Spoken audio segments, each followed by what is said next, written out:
As you can see from my board, I have a very weird title. d dx of e to the stuff in x equals question mark. So what we're interested in is how do you take the derivative of things like e to the 2x or e to the 5x plus 7? Or what if I had something really weird, like e to the x squared? Or, oh my gosh, I'm going crazy, e to the sine x. Okay, so if I have all these, this all qualifies as e to the stuff in x. So if you think about it, this is actually a chain rule. It's a chain rule that's kind of hidden. So the outside function, so for all of these, so let me go ahead and write it up here. The outside is e to the x. This is what the outside is.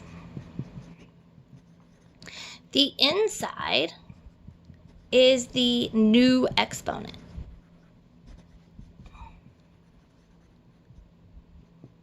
All right, so what I'm saying is that this would be e to the x, but somebody stuffed a 2x in.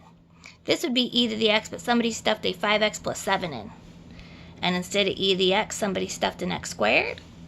And instead of e to the x, somebody put in a sine x. Okay, so if you'll remember, how chain rule works is we take the derivative of the outside, leave the inside alone, and then take the derivative of the inside.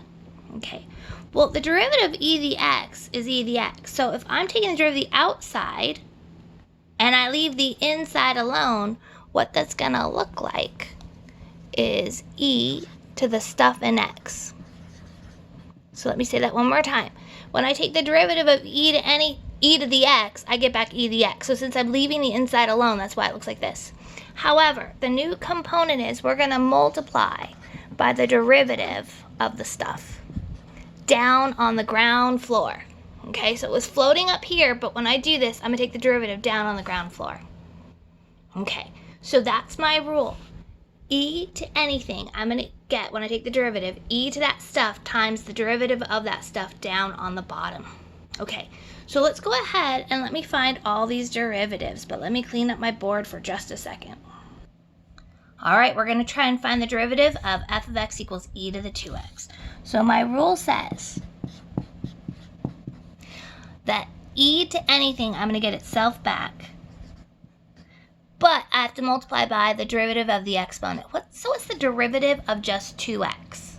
Right? I'm just looking at the inside. The inside is 2x. So what's the derivative of 2x? A 2. So that means this derivative, if I move that 2 to the front, is actually just going to look like 2e to the 2x as I squish it in. Okay. Now, let me turn my attention to this problem, right? E to the 5x plus 7. So the derivative of this would be e to itself, 5x plus 7. So I take the derivative of e, leave the inside alone, but I need to multiply by the derivative of 5x plus 7. What is the derivative of 5x plus 7? 5. Again, down on ground floor. I'm going to take that 5 and write it to the front. So what happens to a lot of students is that when you do a lot of these problems with e, you kind of do it all at once. No pressure. You don't have to do it that fast, but I'm just telling you that typically we'll just write a 5e to the 5x plus 7. Okay, so that's our answer. Let's do the other weird ones I had. E to the x squared. So what's the derivative of e to the x squared? Okay, I get e to itself back. The exponent's just really strange. And then I have to multiply by the derivative of x squared. The derivative of x squared, 2x. So now I have 2x e to the x squared.